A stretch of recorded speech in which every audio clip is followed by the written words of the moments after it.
চলে এসেছি আজকে আরও একটা নতুন রেসিপি নিয়ে। আজকে যে রেসিপিটা নিয়ে এলাম এটা কিন্তু একটা মাছের রেসিপি। তবে দেখে কি বোঝা যাচ্ছে কি এটা কি মাছ, আশা করি কেউ বুঝতে পারছো না। তাহলে রেসিপিটা কিন্তু পুরো দেখো। নমস্কার বন্ধুরা, আমি মৌমিতা চলে এসেছি আজকে আরও একটা নতুন রেসিপি নিয়ে। মৌমিতা আজকে যে রেসিপিটা নিয়ে এলাম বলে এটা একটা মাছের ঝালের রেসিপি আমি বানিয়েছি। এটা হচ্ছে আমুদি মাছের একটা রেসিপি বানিয়েছি। কিন্তু আমুদি মাছ মানে সব পাওয়া যায় তা বর্ষাকালে খুব ভালো পাওয়া যায়। তবে এটা নদীর মাছ না সমুদ্রের মাছ কি আমি কিন্তু জানি না, কিন্তু আমার খেতে খুব ভালো লাগে। যে আমুদি মাছগুলো দেখো, এগুলোকে ভালো করে ধুয়ে পরিষ্কার করে নিয়েছি। এবার এটাকে নুন হলুদ মাখিয়ে একটু সময় রেখে দেবো, তারপরে এটাকে আমি ভাজবো। কিন্তু আর এই আমুদি মাছ কিন্তু কড়কড়ে করে ভাজা খেতেও খুব ভালো লাগে, মানে ঝালও যেরকম ভালো লাগে আবার ভাজাও খুব ভালো লাগে। কথা বলতে বলতে কড়াইতে তেল দিয়ে দিলাম, তেলের মধ্যে এবার মাছগুলোকে কিন্তু ভালো করে ভেজে নিচ্ছি। এই মাছটার মধ্যে আর অন্য কিচ্ছু দেবো না, কিন্তু শুধু ভাজা মাছ। আর এরপরে দেবো রসুন, পেঁয়াজ, টমেটো, আদা, কাঁচা লঙ্কা বাটা। এই দিয়ে কিন্তু এই রান্নাটা হবে আর কি।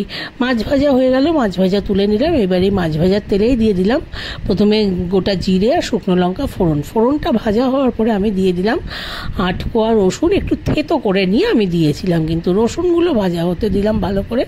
এরপরে আমি দিয়ে দিচ্ছি 2টো মিডিয়াম সাইজের পেঁয়াজ কুচি। পেঁয়াজটাকে কিন্তু একটু ঝিরিঝিরি করে কাটতে হবে, একদম ঝিরিঝিরি করে কেটে পেঁয়াজটা হালকা গোল্ডেন ব্রাউন হওয়ার পরে আমি দিয়ে দিলাম একটা বড় সাইজের টমেটো কুচি। এবার টমেটোটা দিয়ে একটু ভাজার পরে দিয়ে দিচ্ছি আদা আর কাঁচা লঙ্কা বাটা। আমি দিয়েছিলাম 2 ইঞ্চি আদা আর দিয়েছি 8টা কাঁচা লঙ্কা বাটা, কারণ এটা পুরো ঝাল হবে কিন্তু খেতে। এবার আমি দিয়ে দিচ্ছি এর মধ্যে পরিমাণ মতো হলুদ আর নুন দিয়ে মশলাটাকে খুব ভালো করে কিন্তু কষাতে হবে। এখন খুব ভালো করে এটাকে ভাজতে হবে, যতক্ষণ না সব কিছু সুন্দরভাবে ভাজা হয়ে যাবে, টমেটো গলে যাবে, তারপরে তেল ছাড়বে, ততক্ষণ এটাকে ভাজতে হবে।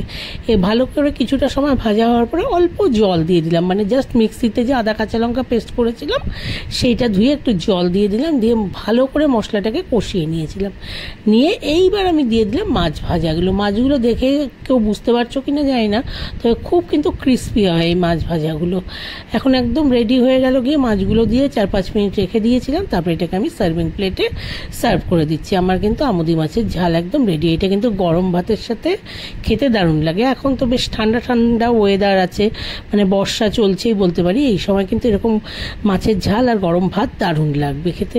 আশা করি রেসিপিটা ভালো লাগলে লাইক করবে, শেয়ার করবে, কমেন্ট করবে। আমার চ্যানেলটাকে সবাই প্লিজ একটু সাবস্ক্রাইব করে নিও। সবাইকে অনেক অনেক ধন্যবাদ। দেখা